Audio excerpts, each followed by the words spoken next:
and crawling on the planet's face,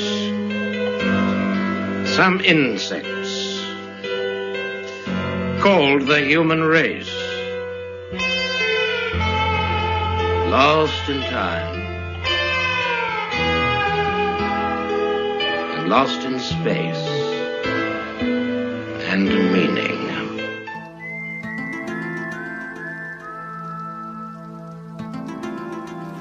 Merry Matrix and Heilig New Year. Heresy shouldn't be this much fun, but it just is here at Aeon Bite Gnostic Radio. Broadcast from the virtual Alexandria, that state of mind where East meets West, through the God above God that can. Welcome to the Revelation Superhighway. This is your Agora and Yoga on Gnosticism, the Gnostics and Nooses, as well as their brethren in the Esoterica and kinsmen Dionysian freethinkers. This is where you avoid like the psychic shingles and logic itching crabs, both scholarly pontification and New Age babble. This is where you can be more than you've allowed yourself to be for countless ages and countless monkey suits. Henry, why don't you wake up? Darwin was wrong. Man's still an ape. This is the incessant death and resurrection of your divine aspect and logical respect, the rising from the ashes of your fraudulent self into your phoenix potential and persona. We don't take prisoners here at the virtual Alexandria, but liberate them. We are not the final authority on anything, but hope to be an endless possibility for everything. And what if you could go back in time and take all those hours of pain and darkness and replace them with something better? We are not here to make a better world, but assemble a better interior world. We are the revenge of the myth, the lords of deconstruction, and the word made unflesh. We are the eternal passerbyers of this foible of a universe the Gospel of Thomas talks about. The holy generation of Seth, considered the first Gnostikoi and the reoccurring Christ principle in all beings who seek spiritual liberation. We're writing our own gospel and living our own myth. And I just found out that Rumi actually once said, "Let your myth unfold." But I contend he gazed into the future and copied my catchphrase. That's gotta be it. If God hasn't stopped you, the government will. In any case, we follow our bliss, live for our bliss, and ultimately die for our bliss. A dog can have a very good life, as Joe Campbell once said, but it's still just the life of a dog.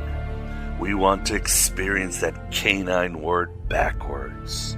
I don't want to do this anymore. I don't want to be done. So welcome with kindness and love to the desert of the real, my beloved true seekers. Welcome to that dream of you and that reality behind the reality, as Philip K. Dick described the nirvana principalities, where everything is possible. Soaring high with wings, not bound by wax, but sealed with the unbreakable substance of our very own dreams. Welcome to the machine and the means to escape it. Welcome to our last stand as we battle against the agents of Yaldabaoth and his bitch wife Agnoia, the main archon of ignorance. And then we break out of the black iron prison and storm the gates of paradise and paradise's loss. This is where we hold them! This is where we fight! This is where they die! And it's a hard road of the true seeker warrior. Us who divided we stand, but together we rise against the suzerains of intolerance, bigotry, and literalism. And the Nag Hammadi Library's Dialogue of the Savior states why we must plunge with the audacity, conviction of Inanna, Jesus, Nemesis or Orpheus into the triumphant dark that knows us not. And it says, whoever does not know the work of perfection does not know anything. One who does not stand in the darkness cannot see the light. I am Abraxas, that terrible god above God as the ancients knew him, in his mortal incarnation of Miguel Connor, somewhere in the lawful dystopia of Chicago, waiting patiently as always for the beginning of the world, the disarmed again. I am you, and thou and I are but one, as a father of all heresies and our patron saint, Simon Magus, wrote. There is most definitely a hell. And you're all going to go there when you die. We have the honor and pleasure to have back Charlie Chaplin, author of City of Secrets, which we discuss in our first go-around.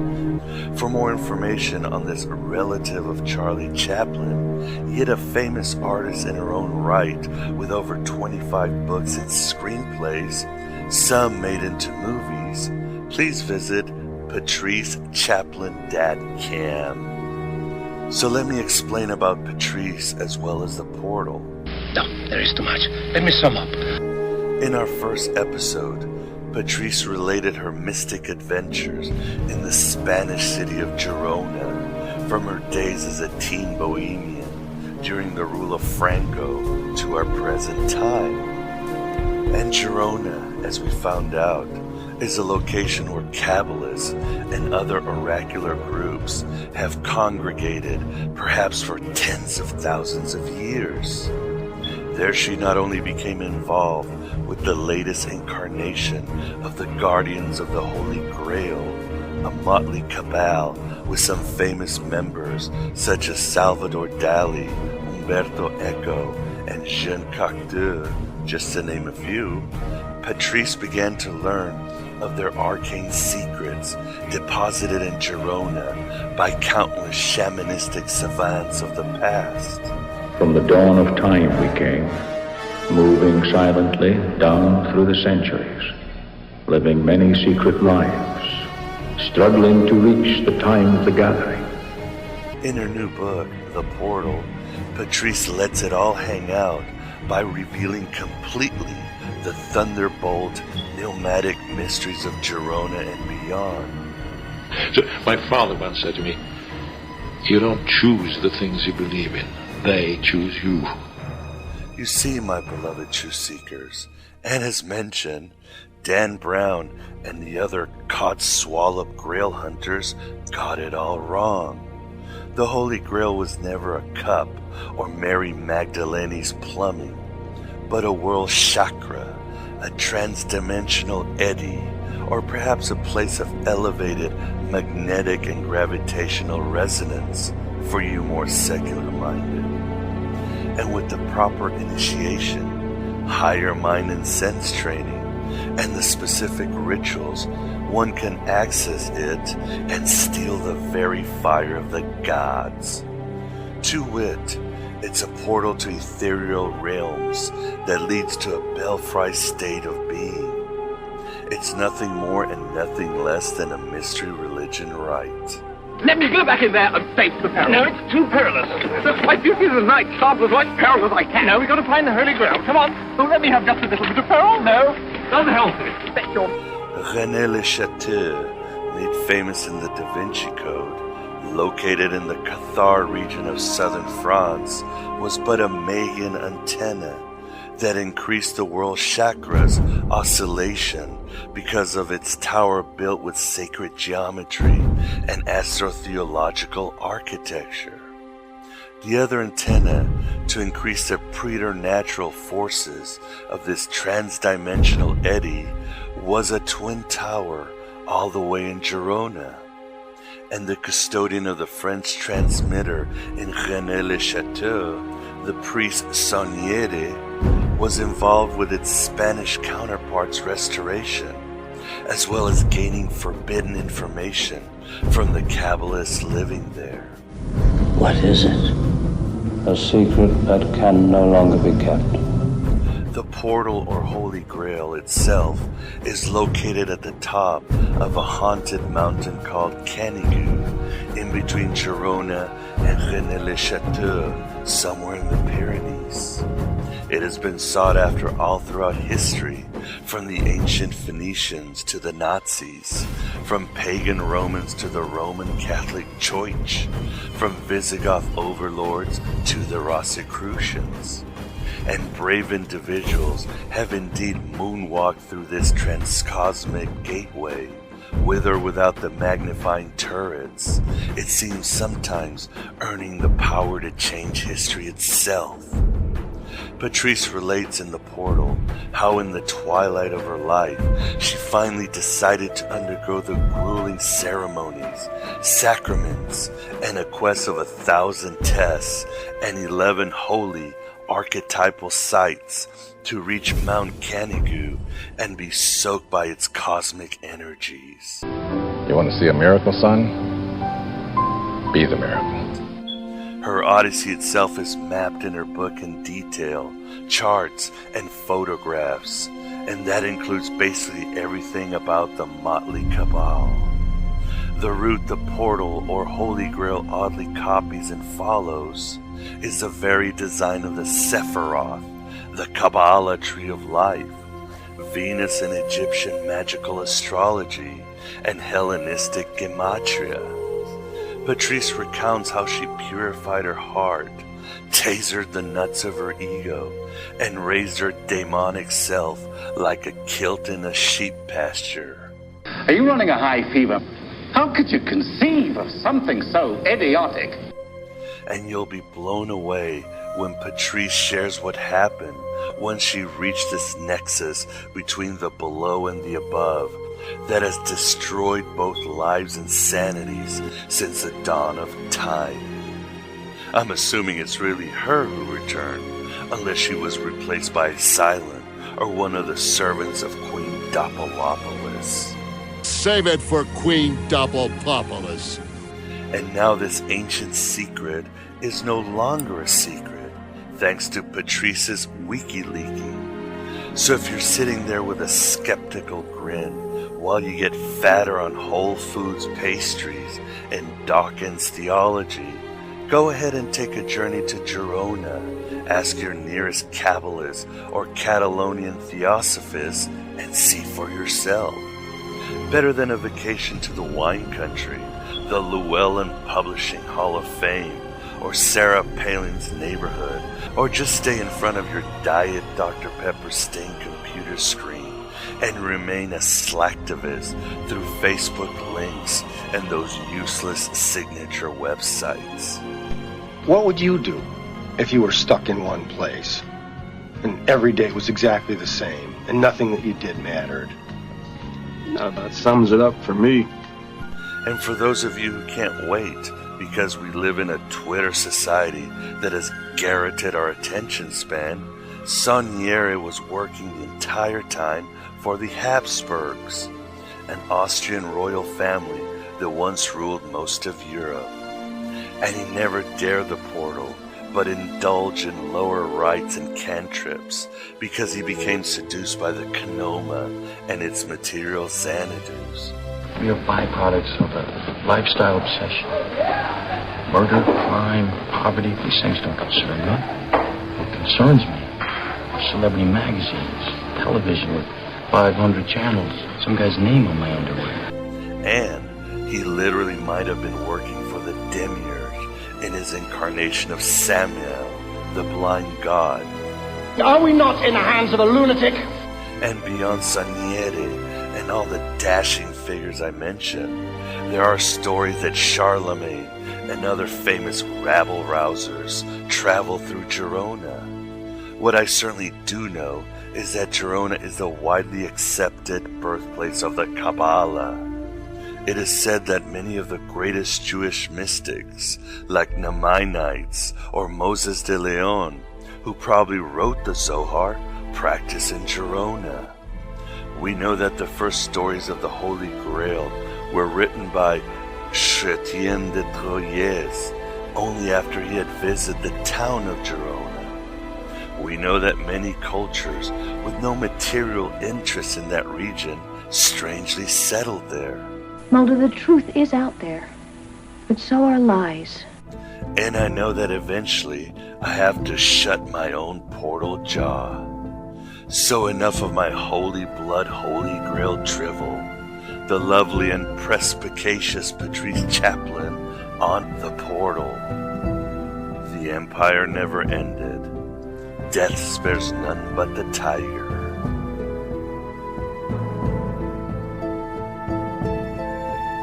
This is the Aeon Byte interview, and with us we have the pleasure of being joined again by Patrice Chaplin to discuss her new book, The Portal. How are you doing today, Patrice? I'm fine, thank you, Miguel, and I hope you are. I'm doing well, and the pleasure is all ours. So, Patrice, this is obviously the second book after The City of Secrets. And in The City of Secrets is basically a memoir of your amazing adventures in the Spanish city of Girona through many years and tumultuous times. But it seems the culmination, or perhaps greatest revelation, is the unearthing of a great secret kept by so many agencies, perhaps as far back as prehistoric times. Could you tell us what is this secret? What is it still a secret? No. No, I don't. Well, yes, it is. I mean, it is a secret in as much as a lot of the material is not outed. But I mean, the fact of where it is and who had it, that's out. So maybe it's a known secret. That's really what it is now. A known secret. Mm-hmm. And what is this secret? Basically, the secret is the title of your book. It is a portal. A portal to what? I'll say what a portal is, yeah? A portal is where parts of the planet, the atmosphere, the skin of the planet is thinner, and there are certain powers in that area, rather like ley lines and pulse points, and they usually come in clusters, and it's in those places that the atmosphere being thinner, that material can come to us from other places, other spheres, other realities, and material can go from us out there. It's been known about for, this process has been known about for hundreds of years. It's sort of known by sort of ordinary people, like agricultural workers and so on, that the portal, I mean, they didn't call it that, they called it the place of energy. It was a gateway of energy. And they would go there to the area around it because it had, rather like we'd go to a spa or a health farm, because it had an energy which made them feel better. It galvanized them. It was known, especially in Central Europe, they would go to this particular place because the energy there was good, because they felt electrified and better. On that level, the fact that these things were there, they didn't know. I don't know if they knew what they were or not. I've no idea. But today, I don't think people would go there for that reason. They would go there because they want to have an experience of a portal, go into it and see what is there and what is on the outer side, if they're allowed to do so.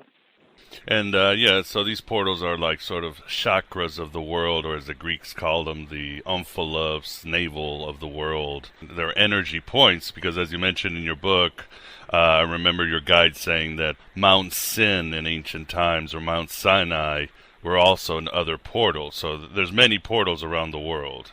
You just happened to find one that had been around there, and as you write, this place was known to the Egyptians, the Romans, the Greeks, all sort of people from the beginning of time.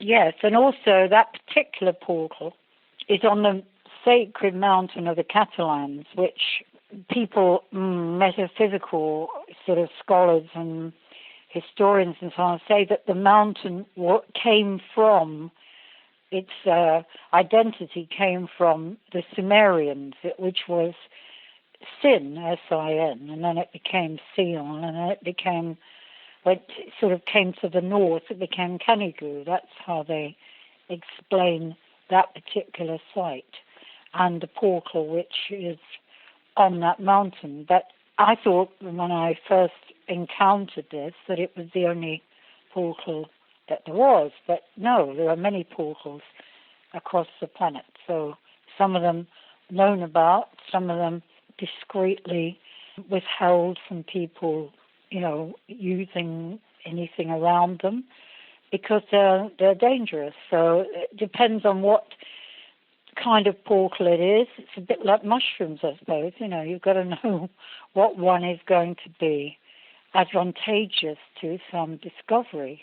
People have, been crushed by the very atmosphere and velocity of a portal. It's too much for us to go through and go into. I mean, it isn't actually the going into, I may say, Miguel, it isn't like you walk in. It's not that you have to resonate with it.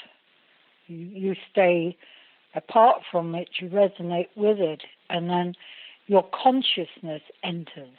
Now, people say it's your etheric body that enters. It's your physical wrapping, it stays outside. There it is.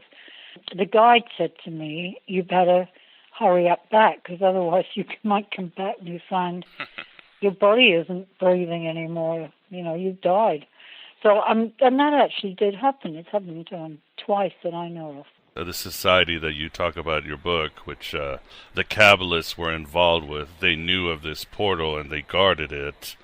But then how did the famous priest Saunieri discover the portal of Rennes-le-chateau? Through going to Girona in Spain. I mean, it would seem from what is known about him that he wasn't a hapless person who found himself in a backwater, which Rennes-le-chateau was in those days, an agricultural, forgotten village, and found himself. He was an intelligent, strong, learned man. He was ambitious, he wanted a good life. It seemed very much that this man, Saunieri, went to the seminary in Narbonne with his brother Alfred. They were both there. I don't know what Alfred's dates were exactly offhand, but they were there and discovered in Narbonne, which is in the south of France, very near Rennes-le-chateau, they discovered the sort of psychic and Kabbalistic information about a ritual and an experience which was invaluable, which led to an activator, which is known also as the Grail, and it could give the holder unlimited power, and in the wrong hands could bring the planet into perilous darkness, unthinkable darkness. So this is the secret. This was some information which they thought, let's hear some more. This is obviously part of it. How do we find out more? So this man, he didn't go forward into, say, a position, a parish near Toulouse or in Toulouse or in a city. He went back very near to where he was brought up, in the area, the agricultural area around Rennes-le-chateau. He went back there, and there was this sort of almost broken down church, which had been there since the 11th century. It's called the Magdalene, and it was apparently on the site of a Visigoths. They were the rulers of the area way back in history, on the side of a temple. So this church, which is quite frequent, I believe. So the church was built on this site. He became the priest and immediately got in there. He started restoring it. It could also be said he was looking for something, it wasn't just restoring it, it was kind of digging it right and left and just changing it around very rapidly. And one of his helpers was a member of the Habsburg family, who gave him money to carry out what was called the restoration. And while he was doing this, he found something which is supposed to be scrolls, though whether it is the scrolls that we know of from the books or not, I don't know. But I gather it was a written information, probably in a parchment. The person in Girona said it's unlikely that the scrolls that we hear about today, there were 4 or 2 of them with information on, it's unlikely that they would be the same as what he found, because they would have been duplicated many times over. But what he found, he took to Paris and he had it decoded.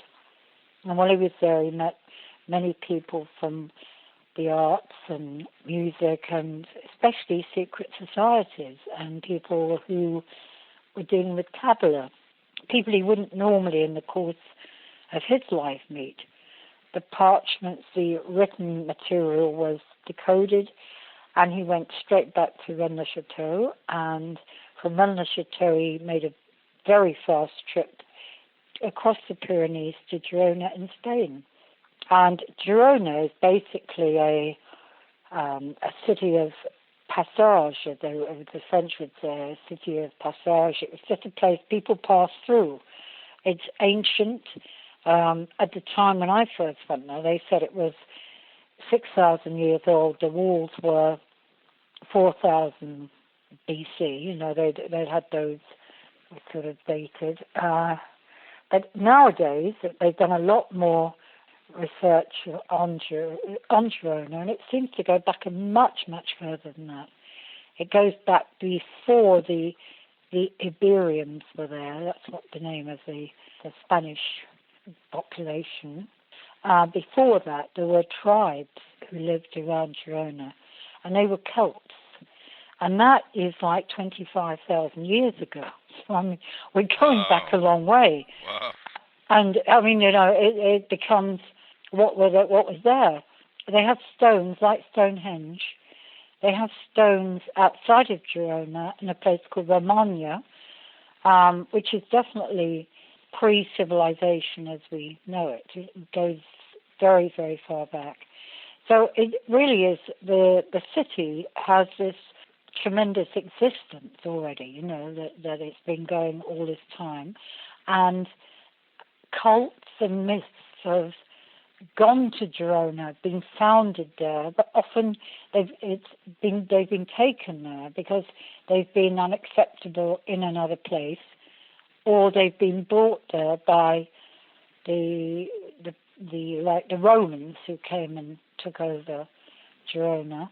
Before that, there were the Phoenicians came and the Greeks, and I mean a long way back, people have come to that place, and also from Girona up to the mountain, Mount Canigou. They've gone there, and some say, well, they went there to get salt or minerals, or no one knows exactly why they went. It was thought they went there as searchers, as seekers for something much more important. Saunieri's idea, wasn't it to build a tower, another tower in Rennes-le-chateau, and this sort of creates, an antenna that magnifies the portal on Mount Canigou? What was there originally, and apparently since the ancient Egypt, because the secret, the ritual, the transformation material, the Grail, that's been said to come before the Egyptians, before the ancient Egyptians. I mean, it was there from the time of the Sumerians. It was there from maybe before Atlantis. Saunieri went to Girona to find the material because he wanted the ritual of transformation. Also, to get that at its best, he had to locate the portal. And so he was told to build the towers, or rebuild the towers, which had been there years before and broken down in time with the wars with the French. The towers have been destroyed. Cassini, the map maker from 1600, who was the map maker to the King of France, he was the greatest map maker, I think, ever, apparently. I mean, he went there. He went to the Pyrenees, and he sort of disappeared for 2.5 years. And it seems that he, by using astrology, was creating these towers just by using the power of the stars and the placing of the stars and the planets to actually build these 2 towers correctly according to design and measurement. So it seems that this has been in a process for many, many years. And the point of the towers, one facing the other across the Pyrenees, so that the Pyrenees, the sacred mountain, is in the middle, the point of that is to mark the center point. It was called the Golden Cut. I mean, I don't know about sacred geometry and measurement. I don't know if you do, but I don't. But I know only what I've been told about it, so I know that much. But I know that the tower, the 2 towers mark the central point. You find the central point, and you find the point of what all this is about. And what they found was the portal on the peak of Mount Canigou, which is the center point. So his job was to come to that city to get the information about the tower which still existed. There was none in Rennes-le-chateau, and rebuild that tower in Rennes-le-chateau. That was what he had to do, and to claim the ritual material and to use it. And who were his paymasters? Well, that was interesting because everybody had a different view of that. Like, it could be the Vatican, it could be the royal family, it could be the royal family who want to come back onto the French throne, it could be, there's all kinds of speculation, but in fact, the Habsburgs were the ones who paid him handsomely to do the work, to find the material. In part, this is what he did. He certainly found the portal. He certainly found where that was. He certainly did the journey of the initiates, which was, in a way, probably the most interesting part of all of the material that exists, is this quite extraordinary journey to the portal that the initiates had to make to render them able to enter a portal. And this is the passing the 11 sites, which is in various cities or even in the countryside in Catalonia. And that is Catalonia in the north, which is in France, and in the south, which is in Spain. So in the old days, they used to go by horse and cart or horse, or later by kind of carriage and horse, and then sometimes by foot, a lot of them. And they did the journey to the portal, but they had to always go with a guide. They could not go on their own. Along that journey, they would go through a process of working on themselves, self-discovery, and quite a lot of challenge in what they had to do. It was always the same. The ones who had done it, like Salvador Dali, Jean Cocteau apparently, the poet, the very, very good Catalan poet who was a priest. Umberto Eco? Well, I don't know if he did it, but some people say he did. He certainly knew about it, and he wrote about it. And I think, I mean, he lived in Girona for a while, so it would make sense. I don't know whether he did the journey. I know the ones who did the journey, but they weren't writers. You know, these people were either scientists or priests or lawyers. You know, they were professional, but they were initiates.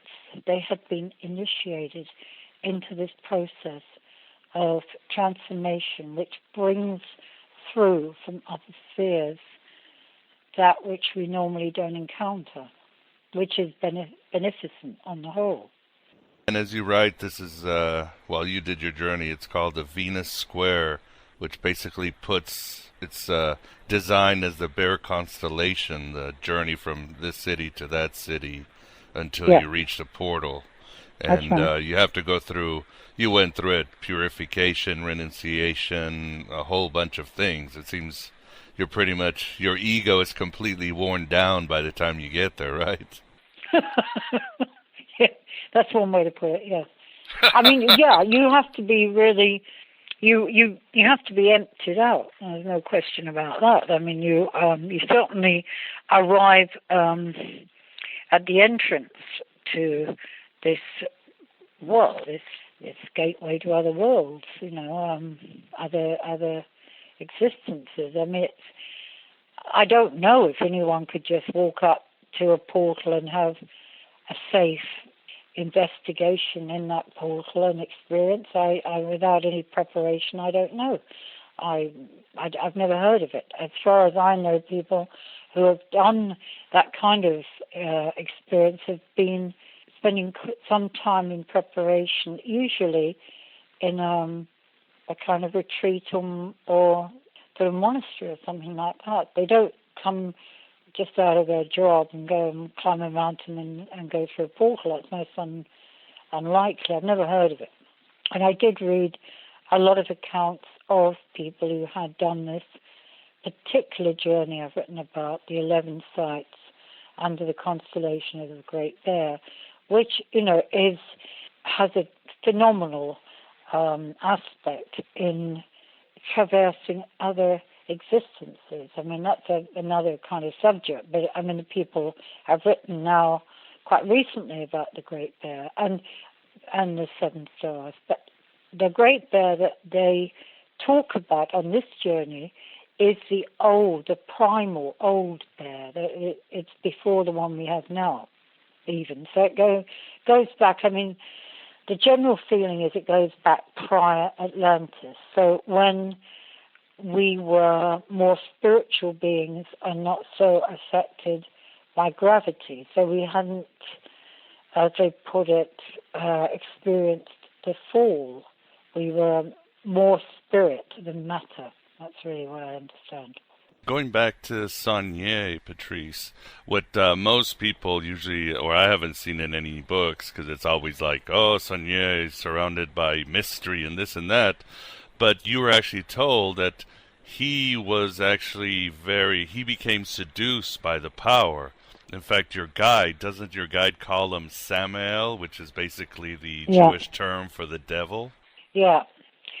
She described Saunieri, because Saunieri, of course, had gone to Girona, as I said earlier, many times. He'd gone over a period of, I think, about 7-8 years, frequently to Girona, to the house with the tower, in which there was the woman who had placed there. She was very young, Maria Tordes. Tordes is, again, strange, because it means two towers. Tourdes. It's an anagram for two towers. But the thing about him was that he wasn't a sort of idle, arrogant person. He had work to do. That's what she made it clear. I mean, he'd shot the golden goose, but he had to work for it. And the other thing about him, which I realized, I made a few what I would call discoveries myself, which I'll lay claim to now, which I thought, here's a man who went to Paris and he enjoyed the good life. He enjoyed meeting people, he enjoyed intellectual conversation. He invited some of these people back to Rennes-le-chateau and later to Girona. He liked beauty. You only have to see his drinks bills to know that he liked to eat, to dine and drink well, He liked to have splendid people at his table. So here's a man, why did he stay in that very difficult, run-down, agricultural parish? Why didn't he go to Paris, for example? And it occurred to me because he couldn't go. Because there was no way he could get out. Because there's no way he could leave that work that day the Habsburgs made him to do. He was trapped, and he was like a bird in a gilded cage. He was in there. He had work to do. The guide said all the time, he has work to do. He had work to do. He created his church as a code. The church is made by its design as a code. It's symbolic, and within the symbolism the messages are held. So those who know and can see will understand the message that he left in that church. Did he finish the ritual himself? No.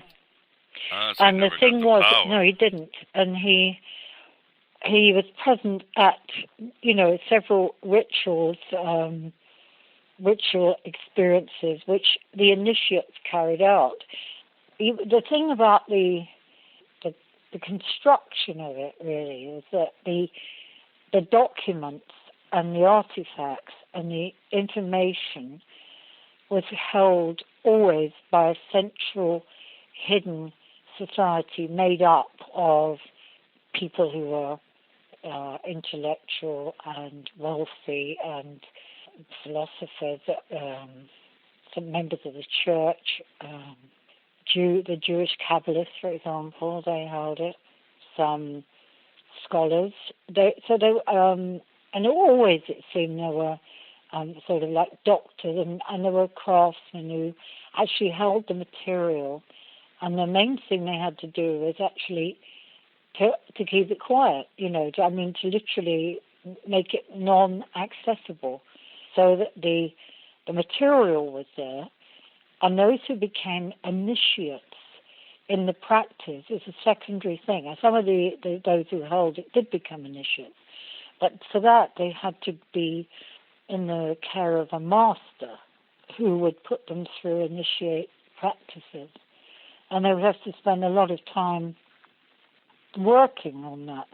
I mean, some months or longer. I mean, they did some of the ritual from a very, well, it's a very rare, well-known amongst certain esoteric societies, a rare book called the Sworn Book.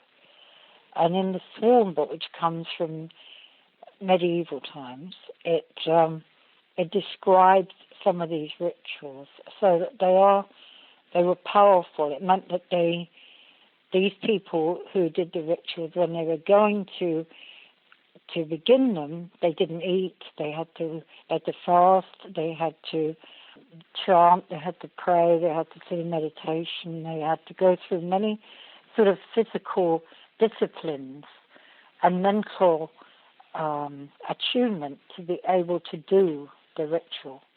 And so, like across the world, rather the same kind of thing, but perhaps more centered on resonance, on bringing through something from elsewhere. This is what I really understand they did. So that really was sort of like two parts of it in a way, and the end result was that they could resonate with the portal and they could bring forth what was there, some of what was there. Quite often it was the lady with the cup, La Donna con la Coppa, who was seen by, over the years, hundreds of inhabitants of Catalonia have seen the lady with the cup, the lady with the Grail. That's what she's basically... And they assume it's Mary Magdalene, right? And yeah, that's what... But she never called that. But the pictures, she appears in books, medieval books, in paintings, and it's known by researchers about the Grail that the most frequent illustrations of the lady with the cup, with the Grail, are in Catalonia. So it is a myth. It's a practice, a tradition that's been going on for a very long time, from before medieval times. And the Jews who came to Girona, the Kabbalists, certainly held this material when they lived in Girona. And there were some amazing scholars there, but also mystics who could do the ritual and go on this journey of the 11 sites. I mean, they could do it with ease, perhaps a lot more ease than people can do it today.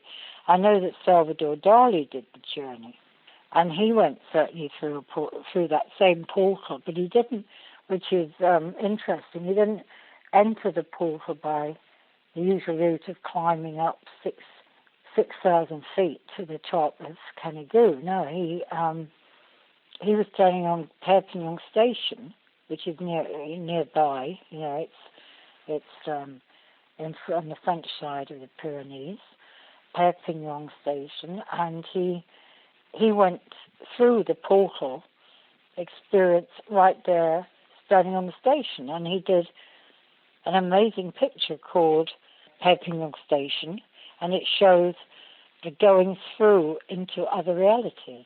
I don't know if you've ever seen it. I think it's in the museum I think it's in Frankfurt or Cologne.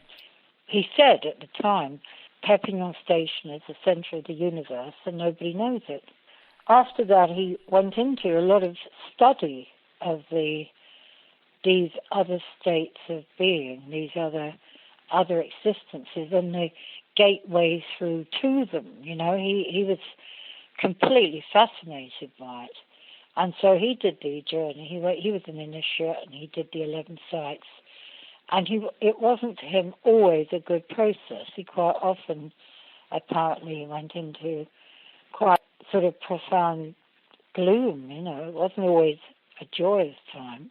I think, in a way, the process of doing the 11 sites, doing the journey, is a joyous process when you come through it, not necessarily en route. But you certainly go through all your boundaries and all your blocks and all your. You go through a lot of things. You're within yourself. It's like a crash course in psychic phenomena, really, isn't it? What do you think it was when you read it? Yeah, I would say it's like you said, it's breaking into the spiritual world or the higher dimensions, where perhaps you meet your higher self.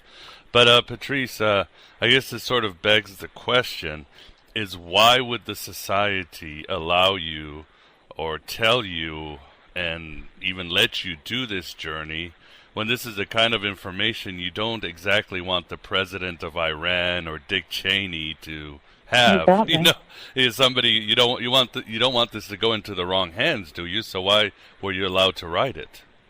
The person who was the custodian of the hidden society, they don't call it a private society or secret society, they call it a hidden society, basically, or private provider. They don't talk about it as secret.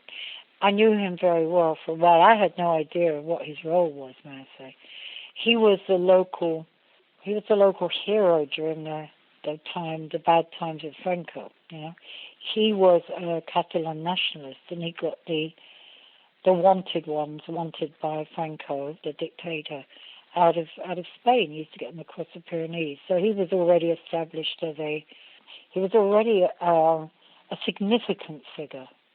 He then became what was known as the conscience of the artists of Girona, and he used to set up all the exhibitions and open up art and creativity back into the city, which had been absolutely sort of weeping through years of Franco's rule of Spain. And he was a visionary. He'd gone through I'm talking about him as though he's dead. He's still alive, but he's now getting on in age. Yeah? He'd gone through the process of it being an initiate, and before he'd ever become a custodian.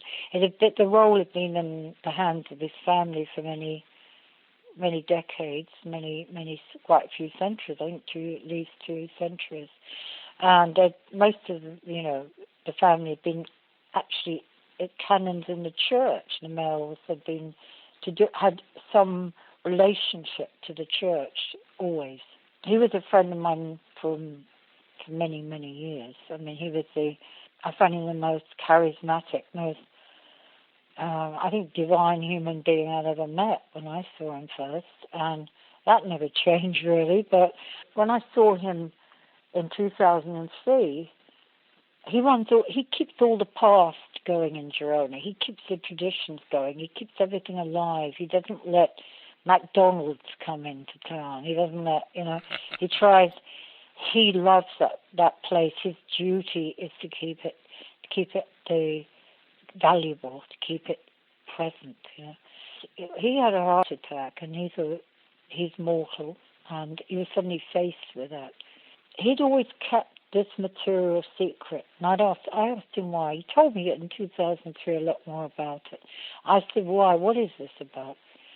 And he said, well, in the wrong hands, it could be deadly, and we always hoped, and I always believed, that the world would come to a more optimistic place when this could be shared, when this could be used.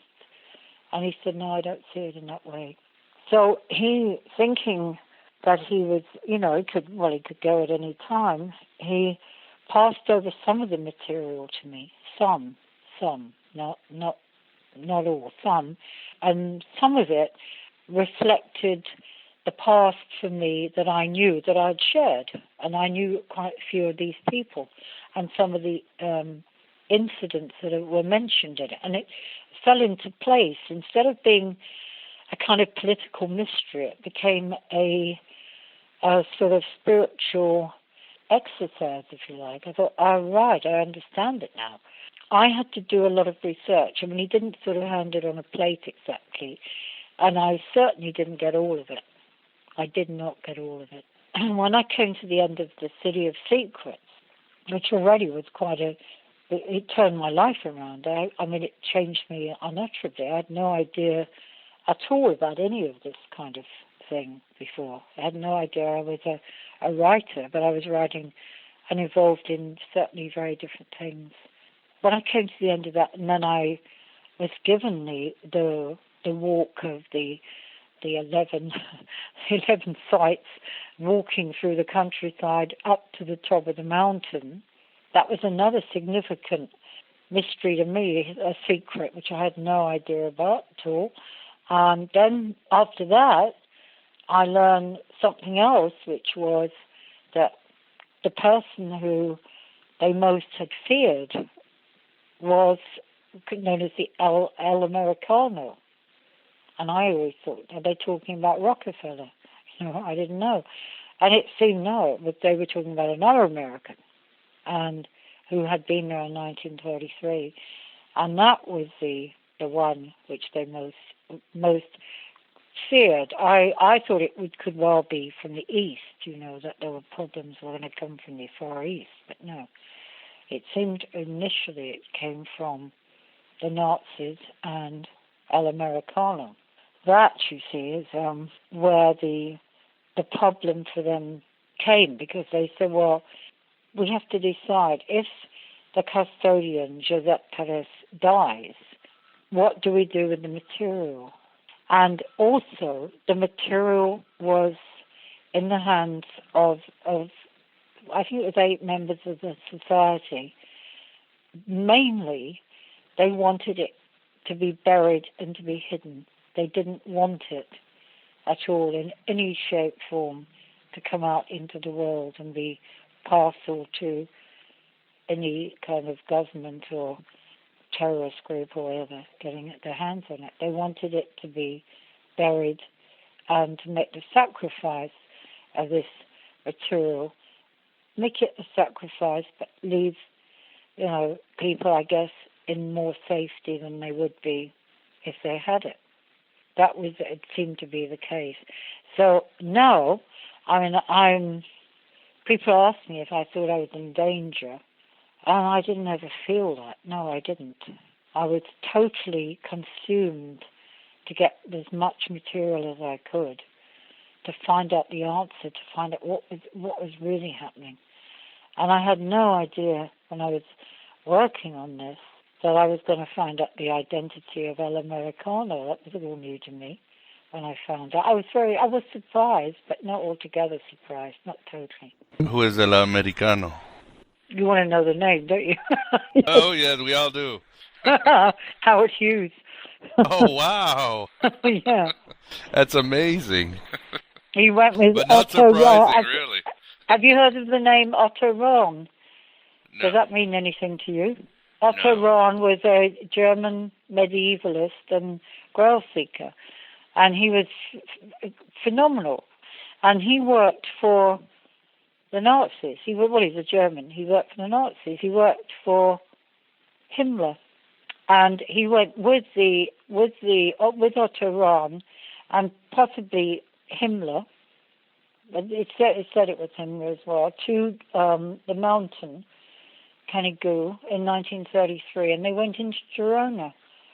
And there's documents of them being in Girona for a very short while, and he was very interested in the constellation of the Great Bear and the 11 sites, the pilgrimage of the 11 sites.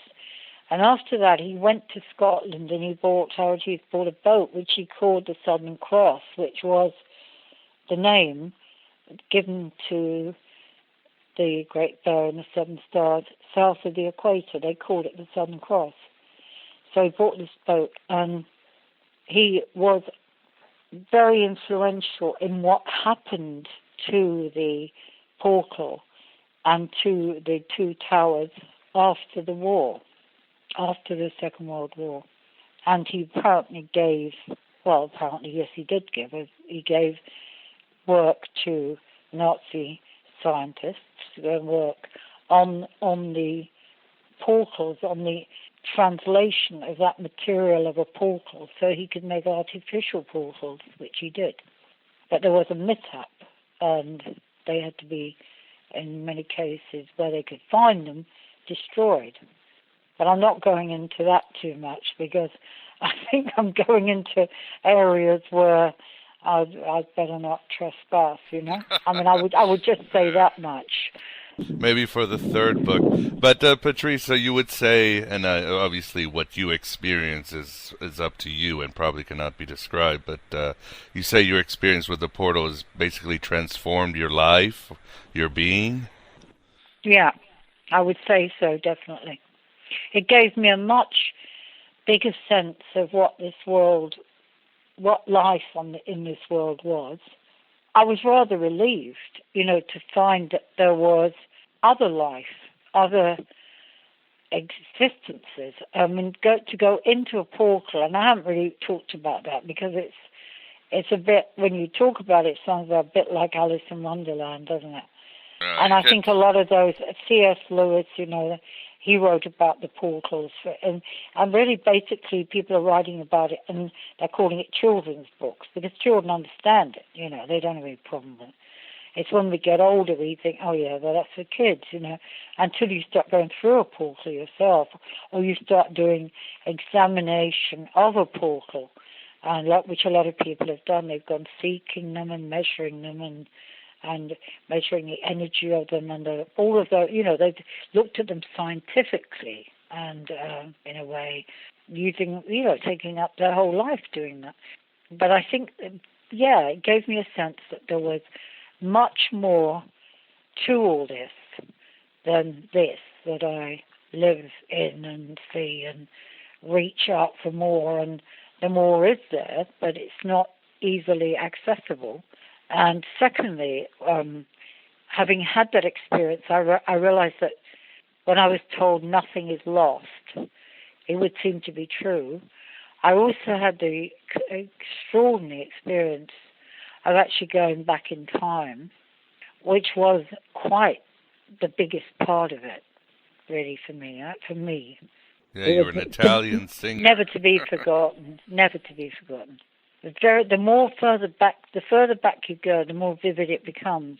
The present life that, I had from year one to now, it was just like the rim of the whole thing. It just took a mere second to go speeding through that. I mean, to go into the port itself is like, I've no idea what to expect. It was like a fairground ride. It was just like the guide said to me, forget control. And forget control, that's right. Because there was no control. You would go automatically for control to keep safe, to survive. There was none. You had no control. You were taken. And it's exactly like a fairground ride. And you would be stopped at certain points. And then it would go further into a much more vivid totally vivid experiences. You could smell the earth. The colors were brighter. I mean, and it was sort of in a funny, strange way known. Well, actually, no, it wasn't so funny and so strange. It was known. It was very known, going back into other states. Now, the initiates go much further, and they go into other realms. They go great distances. They have knowledge far beyond anything I went through in my experience. Mine was a very small experience, but it was very big for me, let me say. And when I came back, I did feel freer. And I checked with other people who'd done this experience. And to feel free and to wear life loosely, that was another outcome of it. And also, for quite a long time, to have no fear. There was that sense as well. It was like a rebirth, very much so, like a state of freedom, like a rebirth, actually doing that. I know that Salvador Dali didn't say that. He went into a depression. He didn't feel good for a long time afterwards. Well, I must say to end that reading both books, even with all the amazing experiences and all the information you give and everything else, I think the most, I see it as the most magical and ineffable thing is that bond between you and Jose. It seems to me you two still have a lot of work to do in other lifetimes to come. I don't think we've resolved much in this one, I can tell you that much. So well, I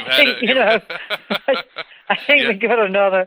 Yes, I mean, I don't know, because I'm not known to the lords of karma.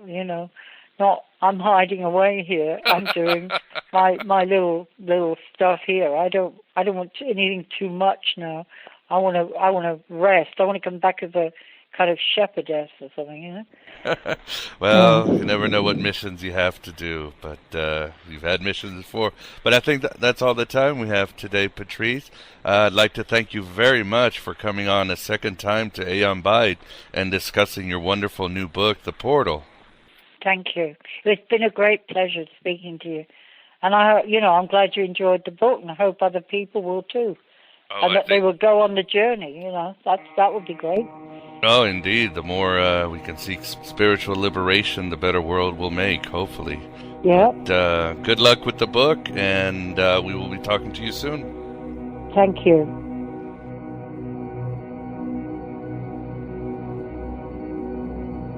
There you have it, my beloved truth seekers. Patrice Chaplin, author of City of Secrets and her latest book, The Portal, which we just covered in a heavy and intriguing dosage. For more information on Patrice, please visit her website, patricechaplin.com. And again, I highly advocate you download Aeon Byte number 148 for our first part on Patrice's personal and spiritual odyssey. And of course, while you're at it, buy both books. I will confess that you probably won't get too much more than what Patrice discussed about what she experienced when she entered this transdimensional eddy. And I don't blame her.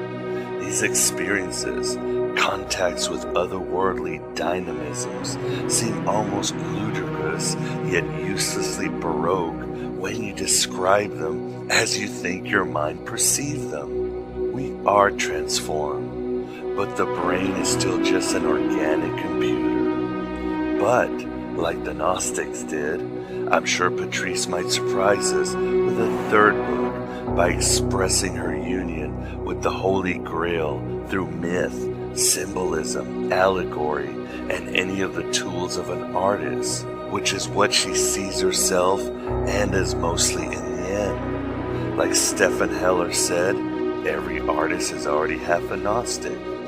It seems Patrice is closing the other half very fast. And her mystical episode is very much like those who dared the mystery religions of antiquity, including the after effect of no longer fearing death and a deep awe, reverence to the multiverse in general. and back to Girona and the world's chakras. Like sex with porcupines, don't knock it until you've tried it. As I burbled in our first show on this topic, these portals, or Holy Grails, are not uncommon on Gaia's fubsy buttocks. Some of these are reputed to be the Egyptian pyramids of Giza, or the Xi'an pyramids of China, the Calendish megaliths of Ireland, the Mount of Olives in Israel, and even locations of the Bermuda. In esoteric practices, these and many other paranormal wormholes are where the vitality of creation flows with more ardor and energizes the divine spark into shining brighter, a pulsar calling out for the song of the pleroma. Personally, I contend that anyone with enough spiritual conviction can make any place holy and sorcerous. But sometimes having that faith and belief in the sanctity of a fabled site can loosen our chains of ego conditioning and inhibition. Hecate, I've witnessed one of these places in Sintra, a mountainous coastal region in my homeland of Portugal. I recall my uncle telling me to get out of the car as a teen while we were driving up a steep mountain on a narrow road with not much else but sheer cliffs leading to the fangs of an emerald Mediterranean Ocean. We got out, and the car itself started going upwards while it was in neutral. He simply said it was just another tear in the fabric of Jehovah's badly built Metrodome. And oddly enough, Sintra has the usual Roman and Druid ruins, has been pregnant with artists and mystic for centuries, like Lord Byron, whose house I have driven by many times, and attracts many faiths of the esoterica. No matter where you go, there you are not. Some places like Girona or Sintra have, as Queen sang, that kind of magic. And yes, we are the Gnostics. We are the Johnny Cash body Shattvas, giving the finger to Jehovah's ass, trying to fool us into thinking it's the moon. We are existentialist Galahads, searching for our own Holy Grail, inside and outside of us, always in exile, but also so close to the Girona of our destiny. We are the veterans of 1,000 psychic wars who have set the controls to the heart of the sun. Divided we stand, together we rise. We don't want to rule in hell or serve in heaven, but simply democratically and equally rule our fate and pass the heavenly tollways all the way to the treasury of light. And thus we're on a dark odyssey upon the seas of fate, through the gnashing rocks of orthodoxy, all the way to the farthest shores of imagination. Welcome to the desert of the real. Let us show them a world without sin, shall we? Oh, my grail hunters and true seeker warriors. I am Abraxas, broadcasting at the virtual Alexandria through the God above God.com.